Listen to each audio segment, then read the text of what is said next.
நண்பர்களே, தமிழக மக்களே, நேத்து உதயநிதி ஸ்டாலின் கைது செய்யப்பட்டார். இது தமிழ்நாடு முழுக்க பார்த்தா ஒரு பக்கம் போராட்டங்கள், இன்னொரு பக்கம் இனிப்பு கொடுத்து கொண்டாட்டங்கள் இது நடந்தது.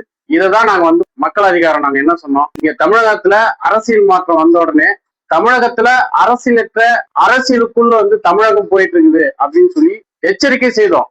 அது இன்னைக்கு நடந்துட்டு இருக்கு. குறிப்பாக காவிரி பிரச்சனையை ஒட்டி உதயநிதி ஸ்டாலின் அந்த மேடையில பேசிட்டு இருக்கும்போது தொண்டர்கள் தேவையில்லாம திரிஷா பத்தி பேசும்போது உடனடியா எதிர்கட்சி அந்தஸ்துல இருக்கக்கூடிய தன்மையில் இருக்கக்கூடிய உதயநிதி ஸ்டாலின் அந்த தொண்டர்களை கண்டிச்சிருக்கணும். அந்த இடத்துல உதயநிதி ஸ்டாலின் தவறியிருக்காரு. அதே போல பாத்தீங்கன்னா அவருடைய பேச்சு என்பது ஒரு அருவரத்தக்க ஒரு பேச்சியாக தான் அங்க அமைஞ்சிருக்கு. இப்ப இதை பயன்படுத்தி இன்னைக்கு விஜய் என்ன செய்யறாரு அப்படின்னா காவிரி பிரச்சனையை மனமாற்றணும். அதே போல பாத்தீங்கன்னா உதயநிதி ஸ்டாலினை கைது செய்யணும். அது அந்த நோக்கத்தோட நேற்று கைது செய்யப்பட்டு அவர் தஞ்சாவூர் கொண்டு போயிட்டு அங்க விசாரணைன்ற பேர்ல நடத்துறாங்க. அப்போ இந்த காவிரி பிரச்சனை திசை திருப்புற வேலையை திட்டமிட்டே விஜய் செஞ்சிருக்காரு, தாவேக அரசு செஞ்சிருக்கு. அப்போ இன்னொரு பக்கம் இந்த அரசியலற்ற அநாகரிகமா பேச்சுக்கள், சைகைகள் இதெல்லாம் சட்டமன்றத்திலே விஜய் செஞ்சார். அவர்தான் பிளேயர்ஸ் போட்டது.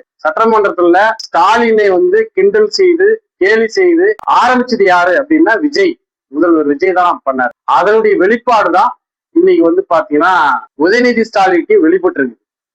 அப்போ ஒரு முதல்வர்கள் எப்படி இருந்தாங்கன்றது கடந்த காலத்துல நீங்க பார்த்துருக்கலாம். அது பாத்தீங்கன்னா காமராஜரை பார்த்துருக்கலாம், இல்ல எம்ஜிஆரை பார்த்துருக்கலாம், ஜெயலலிதா, கருணாநிதி, ஸ்டாலின் வரைக்கும் இருந்த தலைவர்கள் எப்படி ஒரு கண்ணியத்தோடவும் கட்டுப்பாடோடவும் மக்கள் மத்தியில பேசினாங்க அப்படின்றது நம்ம பார்த்தோம். ஆனால் உதயநிதி ஸ்டாலின் தன்னுடைய கலைஞருடைய வழியோ இல்ல ஸ்டாலினுடைய வழியை பின்பற்றுகிறாரா அப்படின்னா அதுல இருந்து தவறி இருக்கார், தடுமாறி தடம் பதிஞ்சிருக்காருன்றதுதான் யதார்த்த நிலைமையா இருக்கு. இன்னொரு பக்கம் பாத்தீங்கன்னா நம்ம நாட்டுல குறிப்பா அரசியல் இரட்டை விதத்துல குறிப்பாக எப்படி பேசுவாங்க அப்படின்னும் போது திமுக தீப்பொறி ஆறுமுகம் அவரும் இரட்டை இதுல நக்கல் நையாண்டியா பேசுவார். அதே போல அதிமுகவில் எஸ் சந்திரன் பேசுவார், டபுள் மீனிங்ல பேசுவார். இப்படி மூன்றாம் கட்ட பேச்சாளர்கள் தான் அப்படி பார்த்தீங்கன்னா இந்த விதத்துல பேசுவாங்க. ஆனா ஒரு தமிழ்நாட்டுடைய எதிர்கட்சி தலைவர் அப்படின்றவர் எப்படி பேசணுன்றது அந்த கட்சிக்குள்ள இருக்கக்கூடிய கட்டுப்பாடை மீறி அப்படி வார்த்தைகள் வந்திருக்குது அப்படின்னா அது ஒரு அருவருத்தக்க ஒரு விஷயமா தான் நம்ம பார்க்கணும் அப்படின்றது ஒரு விஷயம். அப்போ ஒவ்வொரு நாளும் ஒரு ஒரு விஷயம் வந்துட்டே இருக்கு, மக்கள் பிரச்சனை வந்துட்டே இருக்கு. இந்த பிரச்சனை கூட திசை திருப்பணும் அப்படின்றது தான் இன்னைக்கு பாஜகவுடைய நோக்கமா இருக்குது. பாஜகவுடைய பி டீமா செயல்படக்கூடிய தாவேகாவுடைய நோக்கமா இருக்குது.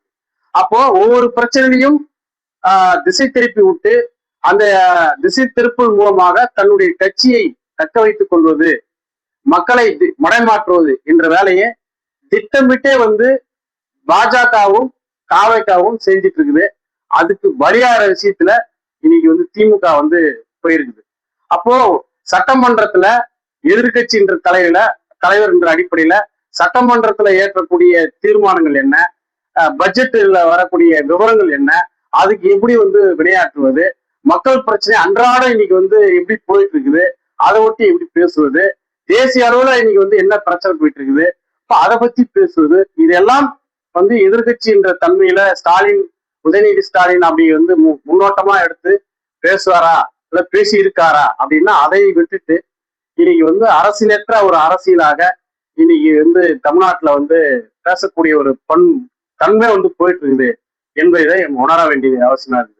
அதே போல இததான் பாத்தீங்கன்னா ஒரு செம்மறியாடை சொல்லலாம். உதாரணத்துக்கு ஒரு செம்மறியாடை சுத்தி விட்டோம்னா எல்லா செம்மறியாடும் சுத்தி சுத்தி வந்துகிட்டே இருக்கும். அது போலதான் பாத்தீங்கன்னா பல விஷயங்கள் இன்னைக்கு வந்துட்டே இருக்கு. அதை திசை மாற்றி ஒரு வேலையை தாவேக அது நீ செஞ்சுட்டு இருக்குது அப்படின்றத புரிஞ்சிக்காம நேற்று விளையாட்ட எதிர்கொள்ளாம அப்படி உதயநிதி ஸ்டாலின் போயிருக்கிறாருன்றதுதான் யதார்த்த நிலைமையா இருக்கு.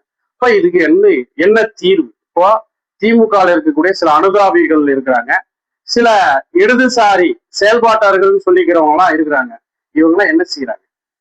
அப்போ திமுக எந்த திசையில பயணிக்குது, எப்படி போயிட்டு இருக்குது, எப்படி வந்து ஆளுங்கட்சிக்கு எதிராக வந்து விளையாட்டுறது, எப்படி மக்கள் பிரச்சனையை பேசுறது, மக்கள் பிரச்சனை மட்டும் இல்லாம இன்னைக்கு நாட்டுல இருக்கக்கூடிய இயற்கை வளங்கள், காடுகள், கனிம வளத்தை எல்லாரையும் தாவேக அரசும் விற்க ஆரம்பிச்சிருக்குது.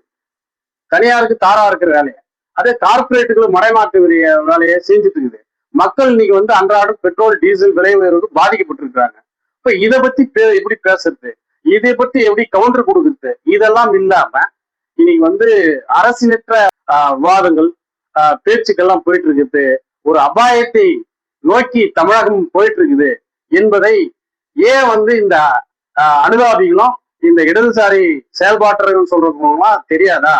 ஏன் இதெல்லாம் கணக்கில் எடுத்துக்கிட்டு ஒரு எச்சரிக்கையோட வந்து வழி நடத்தின ஒரு கட்சியை அப்படின்றது ஏன் தெரியாம போச்சு அப்படின்றதான் நாங்க சொல்ல வரோம். அரசியலற்ற அரசியலுக்குள் போயிருக்குது என்ற அபாயத்தை நாங்க எப்படி வந்து சொன்னோமோ அந்த அபாயம் இன்னைக்கு வெளிப்பட்டு இருக்குது. அப்ப இதுக்கு எதிராக தமிழக மக்கள், உழைக்கும் மக்கள், தொழிலாளர்கள் எல்லாரும் வந்து இதுக்கு எதிராக விளையாட்ட வேண்டிய அவசியம் இருக்குது. திமுகவில் இருக்கக்கூடிய ஐடி விங்கு இப்போ வந்து திமுகவில் இருக்கக்கூடிய தலைவர், எதிர்கட்சி தலைவர் பேசுறாரு அப்படின்னா அதை வந்து ஊக்கப்படுத்தி அவரை வந்து உசுப்பேத்துற வேலையை வந்து செய்யாதீங்க. அது மாற்றாக நீ பட்ஜெட் தாக்கல் பண்ணியிருக்காங்க, அந்த பட்ஜெட்ல வந்து எப்படி வந்து விளையாட்டணும், அதுக்கு எதுக்கு பதில் கருத்து கொடுக்கணும், பதில் எப்படி கொடுக்கணும் அப்படின்றத அறிவியல் பூர்வமாக மக்களுடைய பிரச்சனைகளை ஒட்டி கருத்தா எடுத்து வைக்கிறதுக்கு பேசுறது அப்படி வந்து நீங்க வந்து வழிகாட்டல் கொடுத்தீங்கன்னா சரியா இருக்கும். அதை தவிர்த்திட்டு அது மடைமாத்திர வேலையை வந்து செஞ்சீங்கன்னா அது எதிர்மறையா போயிட்டு அது வந்து தாவேக்காவுக்கு சாதமாக தான் அமைஞ்சிடும். இடதுசாரி செயல்பாட்டர்கள் சொல்லக்கூடியவங்களும் நீங்களும் வந்து இப்படி வந்து அந்த கருத்துக்கு பலிகடை ஆக்கி அவங்க வழி நடத்துற வேலையே செய்யாதீங்க. இது தாவேக்காவுக்கு தான் சாதகமா போய் சேரும்ன்றத நான் எச்சரிக்கிறோம். குறிப்பா வந்து உதயநிதி ஸ்டாலின் கிட்ட நான் என்ன கேட்கிறேன்னா, குறிப்பா காவேரி பிரச்சனைக்காக நீங்க போனீங்க, தஞ்சாவூர்ல பேசுனீங்க. அப்படி பேசும்போது 4 காளைகள் வந்து திரிஷான்னு கத்துனாங்கன்னா அதுக்கு வந்து நீங்க வந்து கண்டிச்சு அதை அடக்காம டபுள் மீனிங்ல பேசி இன்னைக்கு தமிழ்நாடு முழுக்க வந்து பாத்தீங்கன்னா ஒரு பரபரப்பையும் பதட்டத்தையும் உருவாக்குற வேலையை செஞ்சுக்கிறீங்க. இது சரியா அப்படின்னு உதயநிதி ஸ்டாலினே நீங்க வந்து யோசிக்கணும். இதை பத்தி நீங்க வந்து பரிசீலிக்கணும் அப்படின்னு நான் கேட்கிறேன். ஏன் அப்படின்னா இன்னைக்கு வந்து உங்ககிட்ட வந்து ஐடி விங் இருக்குது, இடது செயல்பாட்டாளர்கள் இருக்காங்க, சில இளைஞர்கள்லாம் இருக்கிறாங்க. நான் கேட்கிறேன், இந்த வார்த்தைக்காக பாத்தீங்கன்னா பதிலுக்கு நீங்க என்ன செய்றீங்கன்னா, அவர் அப்படி பேசலையா, திருமா அப்படி பேசலையா, நயினா நாகேந்திரன் அப்படி பேசலையா, அண்ணாமலை இப்படி பேசினாரு, அது சரி இல்லையா, அது சரிதானே அப்படின்னு முட்டு கொடுக்குற வேலையை செய்யுங்க. They are ready to face the consequence. I don't think they have so much brain. These people are just a bunch of idiots. ஆபாசமா பேசுனதுக்கு தரவுகள் இருக்கா? ஆபாசம் அப்படின்னா இன்னைக்கு நேஷனல் மீடியா வரைக்கும் இத பேசுறாங்களே. நம்ம அண்ணாமலை அவர்கள் ஒரு இன்டர்வியூல என்ன சொன்னாருன்னு ஞாபகப்படுத்தி பார்க்க சொல்லுங்க. நான் என்ன விஜய் மாதிரி உட்கார்ந்து நடிகைகளோட இடுப்ப கிள்ளிக்கிட்டு உட்கார்ந்து டான்ஸ் ஆடிட்டு அங்க இருந்து அறிக்கை கொடுத்துட்டு இருக்கேன். அது ஆபாசமா தெரியலையா? அவரை கைது பண்ணீங்களா? அண்ணன் நயினா நாகேந்திரன் அவர்கள் என்ன சொன்னாருங்கிறத இதை ஞாபகப்படுத்த விரும்புறேன். திரிஷாவிட்ட இருந்து முதல்ல வெளியே வந்தா தான் முதல்ல எல்லாமே நடக்க முடியும். அதெல்லாம் உங்களுக்கு ஆபாசமா தெரியலையா? நான் கேக்குறேன், நீங்க முட்டு கொடுக்காதீங்க. அப்போ என்ன பேசுறது தவறுனா தவறுன்னு சொல்லி ஏத்துக்காங்க, அதுதான் சரியா இருக்கும். தவறு அடுத்து நம்ம இதை நான் சரி பண்ணிக்கிறேன்னு சொல்லணும், மாத்திக்கிறேன்னு சொல்லணும். அப்படி இல்லாம அறிவியல் பூர்வமான கருத்துக்களை பேசாம தமிழ்நாட்டுல ஏகப்பட்ட பிரச்சனை இருக்குது, நிறைய பிரச்சனைகள் போயிட்டு இருக்கு, மக்கள் போராடிட்டு இருக்காங்க. அந்த போராட்டங்கள்லாம் போய் கூட நின்று திமுக சேர்ந்த இளைஞர்களோ மாணவர்களோ போராடாம ஒரு அற்ப விஷயத்துக்கு போயிட்டு ரயில் மறியல் பண்றீங்க, போராடுறீங்க, தலைவன் வந்து கைது பண்ணிட்டாங்கன்றதுனால குதிக்கிறீங்க. இதெல்லாம் சரியா? அப்போ மக்கள் பிரச்சனைக்கு போய் நீட்டுக்காக போராடினாங்க, இறங்கி போராடுங்க. மேகத்தட்டுக்காக வந்து விவசாயிகள் போராடுங்க, விவசாயிகள் கூட இணைஞ்சி போராடுங்க. அதானே சரியா இருக்கும்? ஒரு தலைவனை கைது செய்யிட்டாங்கன்னு சொல்லிட்டு தெருவில் போய் குதிச்சாக அது சரியா இருக்குமா? அப்போ இது சரியில்லை அப்படின்றத நான் சொல்றேங்க. வழக்குகள் நிறைய போடுறாங்க. திமுக உங்க மேல வழக்குகள் இல்லாம இல்லை, இதுக்கு முன்னாடி வழக்கு போடாம இல்லை, ஜெயிலுக்கு போகாம இல்லை, இதெல்லாம் சந்திச்சிருக்கீங்க. இது பெரிய வழக்கா? இதை போய் பாக்குற இடத்துல பாத்துக்கலாம்னு சொல்லி அசால்ட்டா போகணுமா இல்லையா? ஆனா இது ஒரு விஷயமா எடுத்துக்கிட்டு அதை முட்டு கொடுத்துட்டு பதிலுக்கு இதெல்லாம் வந்து இப்படி பதில் பேசுறது இதெல்லாம் சரியா இருக்குமா? இததான் வந்து தாவேக்கா வந்து மடைமாற்ற வேலையை செஞ்சிருக்குது. அந்த தாவேக்கா சரியான விஷயத்த வந்து உங்களை வந்து திசை திருப்புற வேலையை செஞ்சிருக்கு இன்னைக்கு. அப்போ காவிரி பிரச்சனை வந்து திசை திருப்பணுமா? அப்போ இப்படி பண்ணலாம். உதயநிதி ஸ்டாலினை கைது பண்ணி தஞ்சாவூரையும் கூட்டம் போகலாம். அந்த விஷயம் மறைஞ்சிடும். இப்ப இந்த விஷயத்தான் பேசுவாங்க. இது திட்டமிட்ட தாவேக்கா செஞ்சிருக்குது. அவங்க செஞ்சிருக்கிறாங்க. அப்ப அதுக்கு பதில் உங்களால கொடுக்க முடியாம தலைவர் கைது பண்ணிட்டாருன்னு சொல்லிட்டு நீங்க அதை பத்தியே பேசுனீங்கன்னா என்ன ஆகும்? இன்னும் உங்களுடைய தரம் என்பது கீழே தான் போகும். அப்போ அவரை வந்து தரமற்ற அரசியல் செய்யறாரு விஜய் அப்படின்னா அதுக்கு பதிலடி கொடுத்து நாம அதுக்கு ஈக்குவலா இறங்கி தரமற்ற அரசியல் செய்யறது எந்த விதத்துல சரியா இருக்கும்?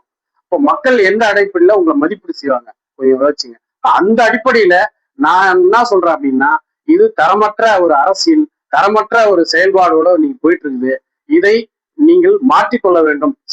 இடது செயல்பாட்டாளர்ன்றவங்க புத்தி ரணகலமாக்காம அவங்க கொஞ்சமாவது வந்து ஒரு ஆலோசனை கொடுத்து அதை சரி பண்ணணும் அப்படின்றது ஒரு பக்கம் நான் சொல்லிக்கிறோம். இப்போ அந்த அடிப்படையில தரமற்ற அரசியல இருந்து ஒரு தரமான அரசியலை நோக்கி பயணிக்கணும்ன்றதுதான் நான் வந்து உங்களை வலியுறுத்துறேன். நன்றி.